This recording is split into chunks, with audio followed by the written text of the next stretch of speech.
So welcome back, guys. So let's continue with our Azure Architect course, AG305, right? So today's topic is, you can see this is the basically a second unit of this Azure 305 course, and we have to talk about, design, identity, governance, and monitoring solutions. So that is very important. So first of thing, this is Azure Architect course that is very theoretical. You may get bored, but as a cloud architect you have to must aware about a lot of documentation part, the conceptual things, the pattern to design a solution, right? So the first topic is design governance. So in this video, we will going to discuss about design for governance, design for management groups, design for Azure subscription, design for your resource groups, design for your resource tagging, design for your Azure policy, design for your Azure role-based access control, and design for your Azure landing zones, right? So design for governance. So what to understand from the governance provides, mechanism and process to maintain control over your application and resource in Azure. So governance also involves determining your requirement, planning your initiative, and setting strategic priorities. Right. So let me a little bit talk about if I go back to so one more thing, guys, I just upgraded my free version to pay-as-you-go subscription. So simply whatever your credit card or something you are using, you just need to upgrade your billing part. So later, once we start designing and deployment, I will show you. We have to use this. So my current bill is 0, and I'm doing nothing on this particular subscription, right? All right. So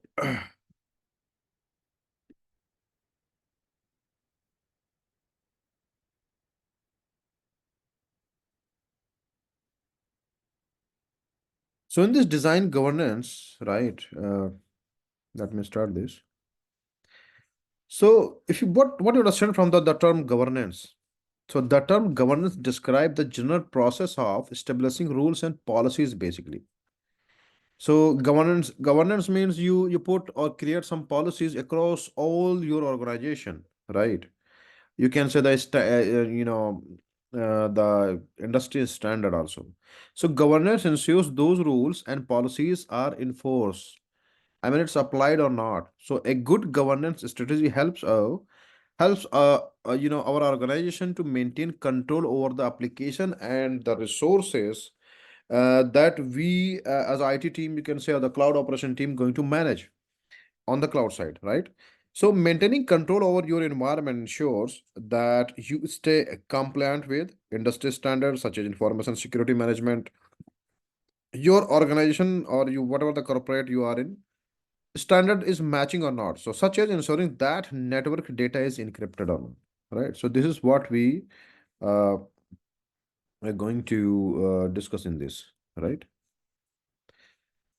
So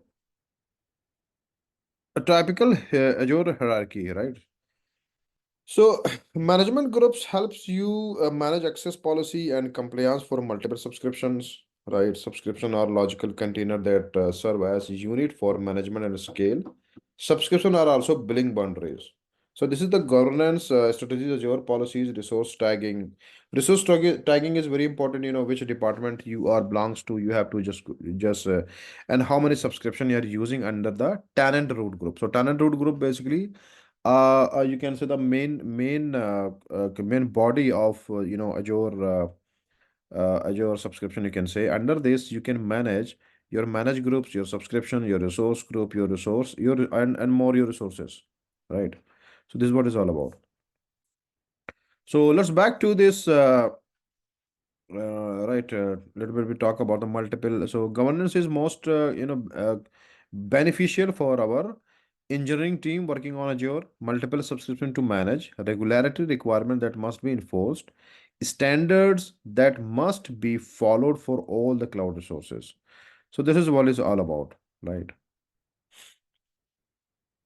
So if you guys don't have, what is the conceptual knowledge of governance policies, resource organization, and subscription management, you must know this, okay, before digging more on the Azure cloud side for the architecting course. And you must have a working experience for organizing resources, applying governance policies, and enforcing compliance requirements. So compliance will like you are the part of this audit and all, right? So these kind of things. You already did, previous project, I can say. So basically, governance provide mechanism and process to maintain control over your application and resource in Azure. So governance involves determining your requirement, planning your initiative, and setting strategic priorities, right? So the governance strategies we going to cover in this particular video and resource policies, right? So this is what I was talking about. Yeah. So design for management groups. So let me little bit talk about what is the management group you understand from it. So help you manage access, policy, and compliance for multiple subscription. Subscription are logical containers that serve as a unit of management and scale. So you must know what is subscription and how it's work. Subscription are also billing boundaries. So the capacity, there's a capping. Particular subscription have a particular cap. So accordingly, you're going to use. So pay as you go not. Enterprise level have something different, right? So resource group are logical container into which Azure resources are deployed and managed, right? So same way, if I create any resource group required. Suppose this is the resource group, right? And I have to create this. Then under this, I have to put my all the resources whatever I'm going to create. I have not created any resources right now. So under this, if your VM, your network, everything, it must be in somewhere in your resource group. So that's what you have to think like that. So design. So let's talk about design for a management group, right? So limit the region where virtual machine can be created across subscription. Provide your user access to multiple subscription by creating one role assignment that is inherited by other subscription. Monitor and audit role and policy assignment across subscriptions. So what we design for management in the management group, what we must know. So limit the reason for the virtual machine can be created across the region. So, okay. So things to know more about this management group, right? As you plan to governance strategies for this, your organization, consider these criteria for this management group. Management group can be used to aggregate policy and initiate assignment in via your policy. A management group tree can support up to 6 level of depth. So remember this, right? So I'm not going to create this things to consider when you're creating a management group. So this is all of the theoretical part, how you're going to plan your design, how you're going to implement your policies, how many policies need to be created for what. Suppose some of your team management team, they're not going to create any other resource in the different groups, right? So this is what we have to think about it, right? So so creating management groups, design for management groups with the governance in mind. Keep the management group hierarchy, reasonability flat. So you have to plan the organization hierarchy to have no more than 3-4 levels of management groups. So a hierarchy that's too flat does not provide flexibility and complexity for large organizations, right? So also a hierarchy with too many levels can be difficult to manage. You need a lot of things, a lot of policies you need it to going to manage those things. Okay. So consider a top level management group. Okay, so implement a top level management group to support common platform policy and Azure role assignment across the entire organization. Right. Consider an organization for departmental structure. So departmental means what? Suppose you have a IT department, you have a sales department, you have a marketing department. So accordingly, you have to buy a subscription under one root tenant, you can say, or organization tenant, and accordingly you have to enforce the policies. But because you are not going to enforce the policies in particular for the particular subscription, suppose this is a Azure account, right? And this is a tenant and Azure account, and do you buy a dev development, your test is production kind of things.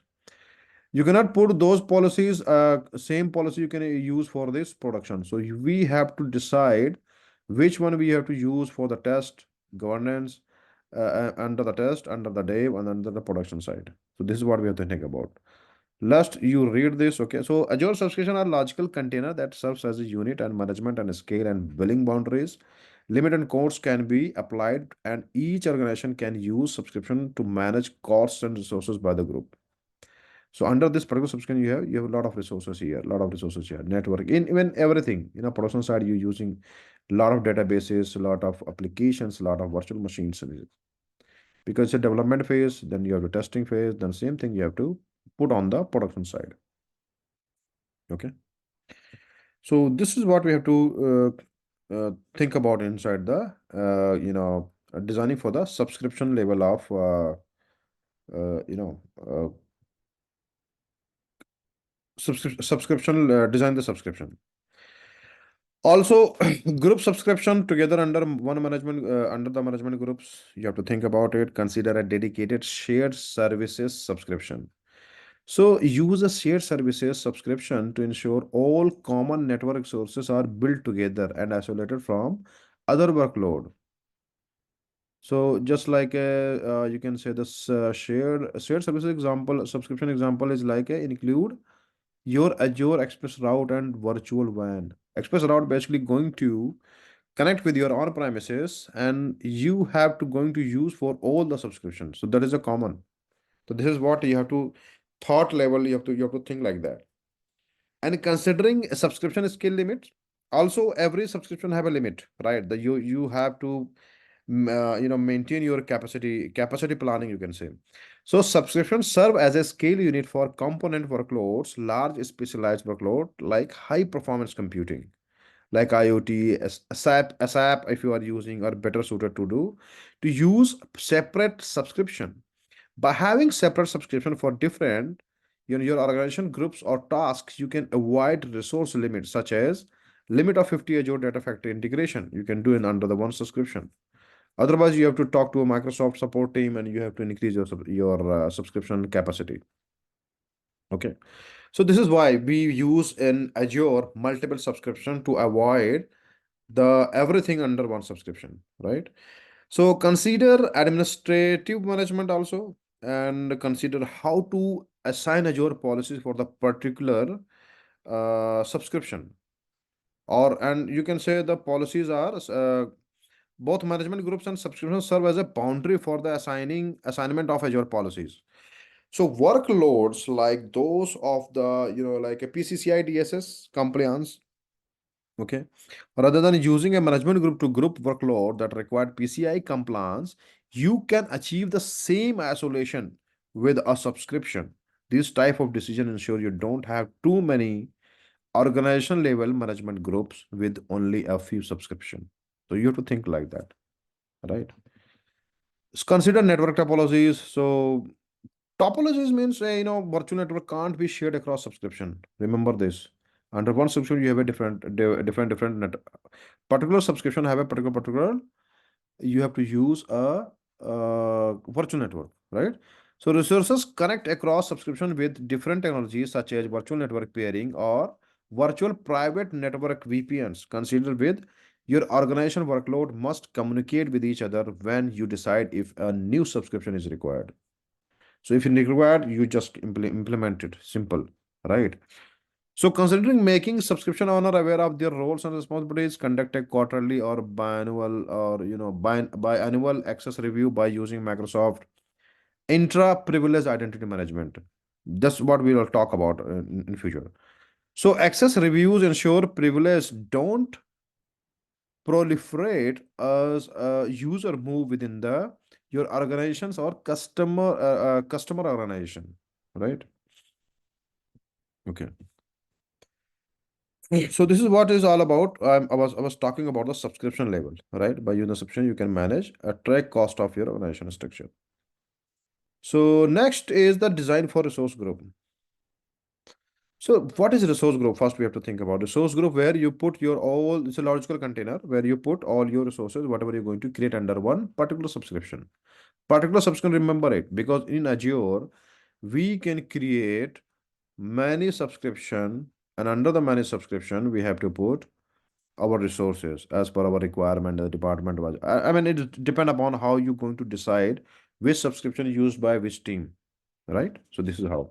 So billing and the billing purpose and the cost manipulation is very easy, right?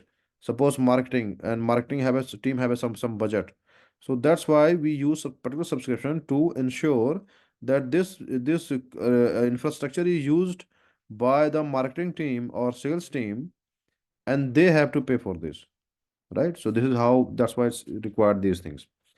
So let's little bit talk about this. The main key point is written here, okay? So you can just read it and know these things, okay? So resource group also can't be nested. So we will talk about a little more on the designing for the resource group. So resource group, as you know, uh, the resource group can include web application, databases, storage account, any resources you want. You use resource group for place resources for similar users, type or location in logical groups, right? Organize resources by life cycle to all, so all the resources can be created or deleted at the same time. Apply role permission to group of resources or give group access to administer a group of resources. Use resources locks to protect individual resource from deletion or change, right? So this kind of access you have to maintain. So what is a resource group? More about that. And suppose you plan the governance strategy for your organization. Consider what we have to consider a characteristic of the resource group. So resource group have their own location, reason assigned. The reason is where the metadata is stored. The metadata is very important things. If the resource group region is temporarily unable, you can't update resources in the resource group because the metadata is unavailable. The resources in other regions still function as expected, but you can't update them. So resources in the resource group can be different reason. Resources can connect to resources in other resource group. You can have a web application that connect to a database in a different resource group. Resources can be moved between resource groups with some exceptions. You can add resource to or remove resource from resource group at any time. Resource group can't be nested. Each resources must be in one and only one resource group. Resource group can't be renamed. In Azure, even you try to rename anything, now you're not able to do it very easily. Either you have to delete it or create it. That's a simple thing. Sorry. So let's go to the slide and design for resource tag. So let's little bit more talk about the resource group. So things what you going to consider while creating the resource group. So any organization has two Azure based application. Suppose your organization have a two application, right? Application one and application two. So each application has a web service with SQL databases, virtual machines, and storage. You need to decide how to organize the resource group of for your organization. And in the production, suppose you have a resource group and two resource group, and in the production you are running your application one and application two.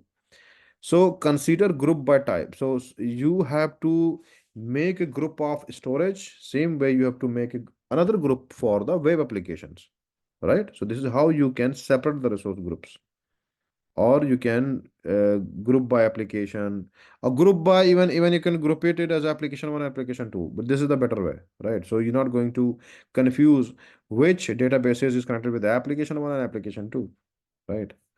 So better if you consider this as a group by location or by the department wise, right? So this is what we have to think about. And what is the access level? What is the consider resource access control, considering compliance requirement, right?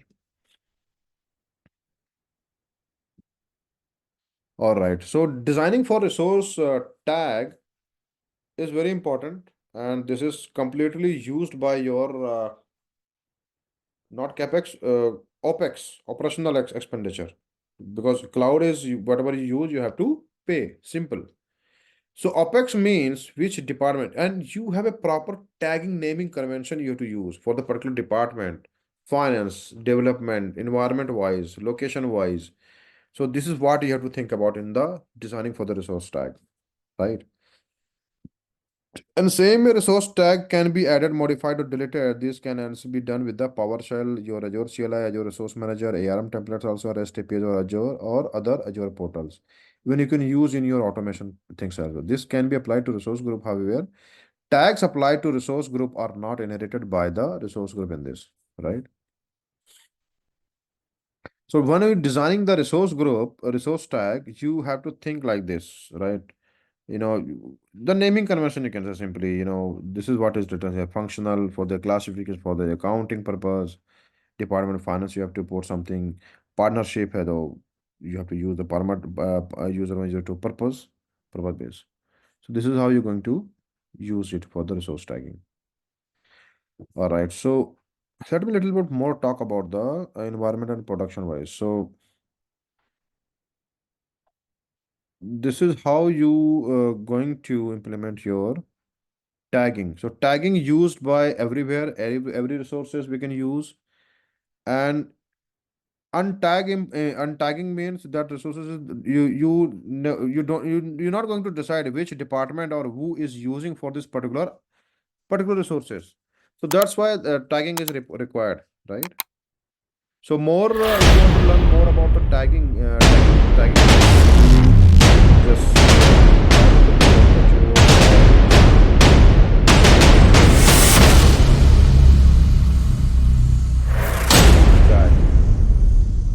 best practice, right? This tags best practice. So this is how you can develop your naming convention and tagging for the strategy for this.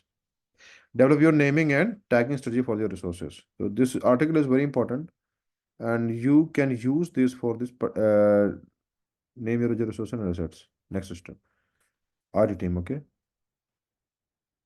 define your naming convention. So this is how you're going to use SharePoint prod west US 01. So this is a name pip SharePoint workload application your environment and weather location, and the instance is 001. So this is how you have to name your it. Okay, recommend naming components. So this is how your organization, business level, resource type, project type. Okay. So this is what you have to naming consideration is there. Resource group attributes. Okay. So Azure having some naming rules. Azure naming rules vary depending on the your resource type. When you define a naming convention, it's important to understand Azure naming rules for the resource type to avoid confusion and delay deployment. Right. So that is when you start working on as a cloud operation engineer or architect or as a DevOps engineer, you're deploying something that is pre-planned before deployment or integration. That is all decided by the architect or the company owner or the owners of the particular application on the organization level. So that is the basic structure which is already created, right? RGVM, everything for the virtual machine we have to use environment, dev, prod, SQL test, region, best, whatever the region you want. Okay. So this is what you have to think about it. Okay. So this is what is about the tagging. So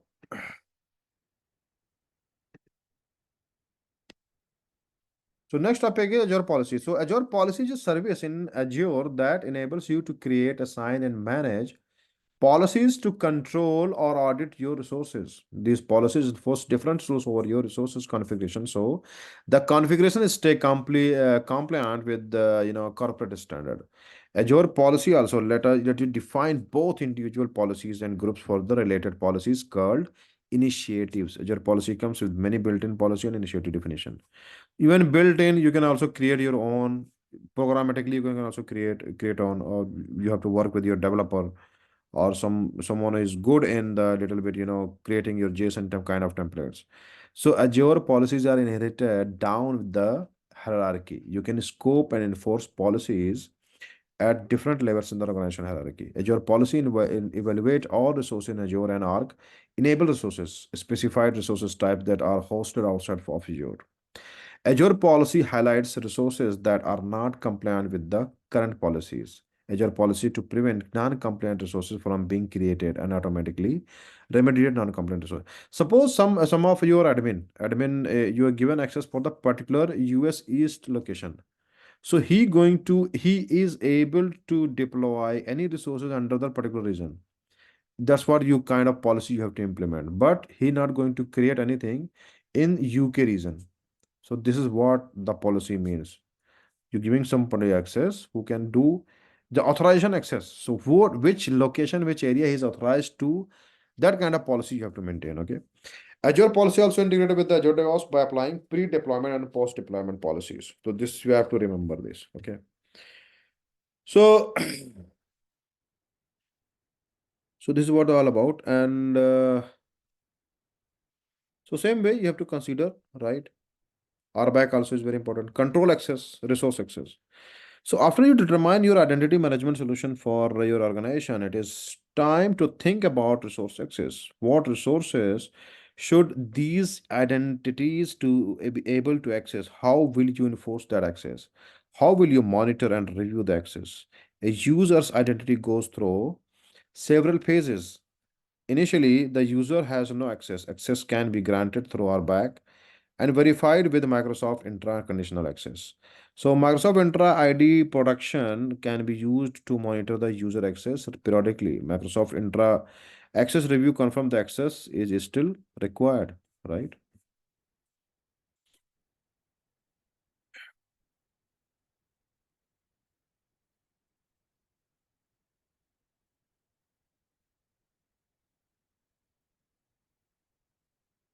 This is already discussed, so that is fine.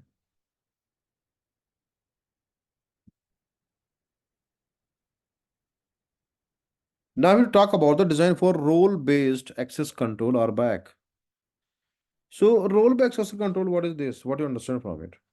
That's very important. RBAC is an allow model. An allow model means when a user is assigned a specific role, Azure RBAC allows the user to perform that action only, or any associated with that role. I mean, authorization action. I mean, he able to do only that kind of task. That's it. He not going to do any other kind of task if he's not authorized for this, right? So this is what we. This is all the L is all about in this slide, right? So so designing for role-based access control, right?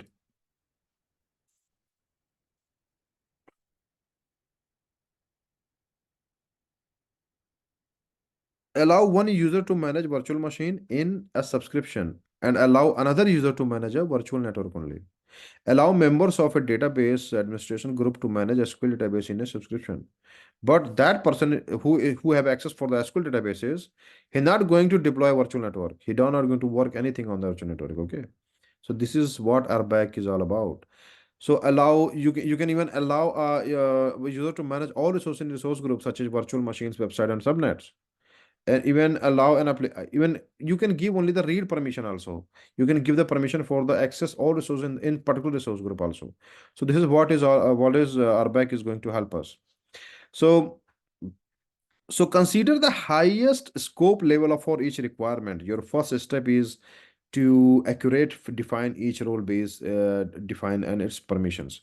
Okay, so how are you going to assign role definition? First you have to create an assignment, and you for the particular group or particular subscription, you can say scope where the resource group, right? So RBAC have a consider the for any user is like a reader, a specific resource specific, custom, contributor, and honor level. Honor level is everything. He have access for everything. But under the honors, there's admins comes who don't have a honor kind of access, right? So admin can manage management group, your subscription, your resource group, your resources as well. Or also you can give them access for the automated process. So this is what we have to think about while giving the access. Okay. So this is called also the custom role. So custom role, the mostly, built-in roles don't grant the precise level of access you need. So custom role allows you to define roles that meet the specific need for of your organizations. Okay, so this is what you have to think about it. Custom role also, can be shared between subscription that trust the same Microsoft Intra ID. Remember this point.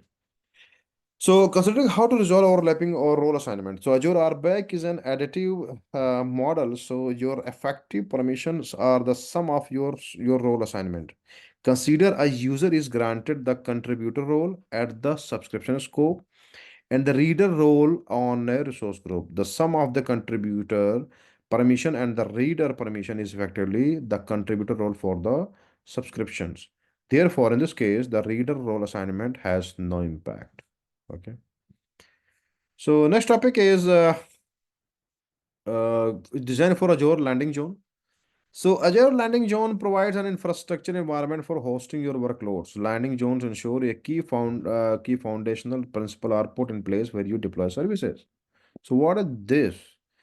Things to know about Azure Landing Zone. Landing zones are defined by management groups and subscription that are designed to scale according to business needs and priorities. Landing zones are pre-provisioned through code. Landing zones can be scoped to support application migration and development to scale across the organization. So I did a lot of Azure and AWS and GCP migration project, right? And whenever I go for the actually don't know what is I mean their landing zone is not ready. So you go, I mean, as a contractor, or you work as a contractor, you work for any for the client, you're going to face a lot of challenges, because the first thing is as an architect, you going to decide, you have to create for the particular organization's landing zones, right? Your policy should be ready, your parameter, you're not supposed to use the parameters things. This is particular things you have to do like this. So Azure policies are associated with landing zones to ensure continued compliance with the organization platform. The Azure landing zones are also accelerated, can be deployed into the same Microsoft intra-tenant for an existing Azure architecture. The accelerator is an Azure portal based deployment, right? So okay, so this is what is all about in this particular course, and let me little bit talk about more on the uh, planning side. So you first thing, you have a tenant group, root group, right? And then your organizations comes. Then you have to create a platform, landing zones, decommission, and sandbox, because ultimately you are doing a migration. You're moving your data center to the cloud. So that is what you have to work on. Identity subscription, you must be ready. Your management subscription must be ready. Your connectivity subscription must be ready. A landing zone, A1 or A2 kind of things. Decommission subscription is also ready. So suppose what you're going to put here on the cloud side, what you're going to decommission. Sandbox subscription is ready. Sandbox is for the testing and all this purpose. All right. So include landing zones in your overall Azure infrastructure design. You can use subscription as a unit for management and scale that's aligned with business needs and priorities. So accordingly, we have to apply the Azure policy to provide guardrails and ensure continued compliance with your organization's platform, along with the application that are deployed onto. So implement landing zones that are pre-provisioned through code. So your code must be ready. Your ISE code must be ready. Suppose you have to deploy one VM. I'm not talking about any application. I'm talking about only the virtual machines and your network. So that is must be ready. I mean, you going to deploy application, and rather than same time you have to go deployment for your virtual network, your virtual machines and subnet. You don't know. So that is must be proper documented and properly a plan is implemented before started migration work, right? So landing zone accelerator, the accelerator to provide to fulfillment of the conceptual architecture along with the opinionated configuration for key component like management groups and policies. And also consider Azure native design and aligning with the platform. So favor using Azure native platform services capabilities when possible. Okay. Consider scoping for both migration and greenfield situations. Right. Consider transitioning existing architecture to Azure landing zone. We have to take advantage of landing zones for existing Azure architecture. Deploy the Azure landing zones accelerator into the same Microsoft tenant in parallel. With the current environment, you can create a new management group structure and ensure the existing environment is not affected by those changes. So this is what it's all about. Okay. So once you understand these things, guys, you going to do a very good job as architect, right? Now you have all the information you need to design and implement a strong governance strategy. This is what it's all about. So also I will recommend you must you know go with this assessment kind of things. I think, yeah, Azure Landing Zone Review. This must you must read this document, right? Azure Landing Zone Review. So review your Azure platform readiness so adoption can be begin access your plan to create a landing zone to host workload that you plan to build or migrate to the cloud. The assessment is designed for customers with 2 or more years experience. If you are new in Azure, the assessment will help you identify the investment areas. So you see here the assessment name, review, this is blah blah things. Choose your interest, Azure Building and Active Directory, Identity and Access Management, Network Topologies, Resource Organization, Governance, Management, Security.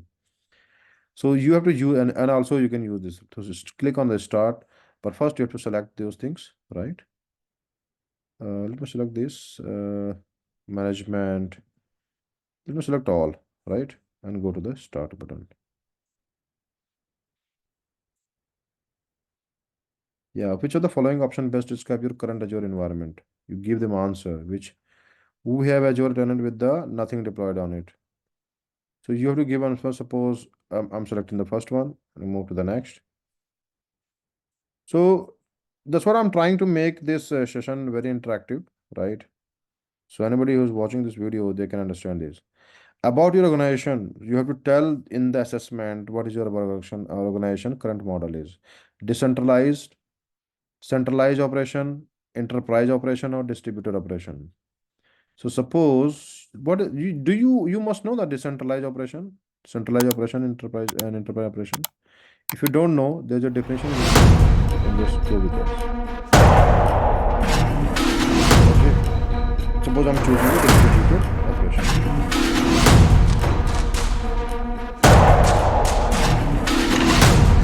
So what your organization which are the following options for this is the code capabilities. You can choose all. Azure Biceps, Azure Blueprints, Azure Manager, HashiCorp. Terraform used very vast guide, the GitHub, Azure policy. Okay. And click there. So this is the assessment. Whenever you're creating this, you use okay. Identity and access management, which services feature do you use or naked and authorize Azure Access Management? Everything you have to tick. Okay. PIM, okay. PIM is a privileged identity management. I mean, this kind of you are using or not. This is what it's all about. Okay, this is the set of questions to ask. So if it's free, let's keep moving because I am using my Microsoft account here. Okay, so that's why it's giving me the assessment access, right? So identity and access management, which user do you apply those selected service and feature to? So this is how you start the assessment. Okay. All users, identity only or identity VIP use. I said all users I have to do. Okay. So there's a 5 to 35 pages questions you have to go with this. So I'm not going to move ahead because my video will going to be very long. Okay, I don't want to make very long videos because it's architect course. It's already people get bored. You need a really lot of patience to learn these things. Okay. Have you implemented and configured emergency access account and break glasses account maximum try ID? No. So this is what I'll ask about. So you have to put all your questions over here and accordingly you are going to implement it, right? So this is all only talking about the identity and access. All must be tried not to sign in login. Let me click fast. Azure Lighthouse delegation, mixture. Okay, a mixture of both. I'm using. Suppose I'm working for any big organization, right? So you're saying grant access to the resources of your Azure environment in Azure Arabic. I am yes. Arabic assignment are given into individuals. Arabic assignment are only give to group. Okay, so I'm using the last one.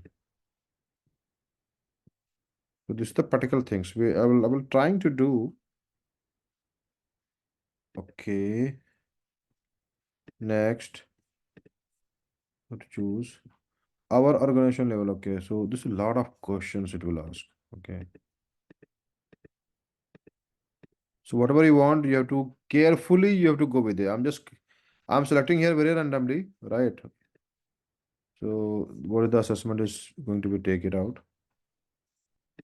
Network topology and connectivity, right? At least one of the following statement. So this is what you have to sit with your team and a management team and do the assessment before implementing in your you want to moving you know your current data center environment to your cloud environment. Okay, so this is what you have to express route is read, manager religion. So you have to select everything.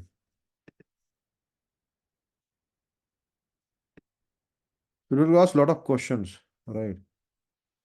So it's saying network topology and connectivity. The following statement about your strategy of assigning IP address at Azure on-premise and other cloud providers are true.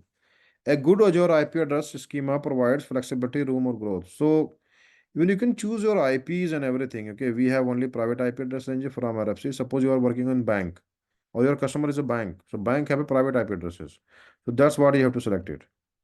We do not have any of the following IP address ranges. If any ranges is there, then you have to select these things. We do not have large or virtual network like select 16 kind of things. Okay, we use an IP address management solution that is reserved and I7 address ranges, ensure admin don't create a network and IP with overlap. Okay, so this is the assessment I showed you. This is how we have to use to do the assessment for an organizations, right?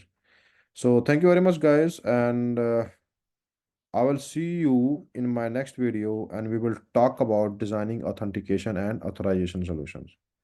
So have a nice day. Take care. Good night. See you in our next video.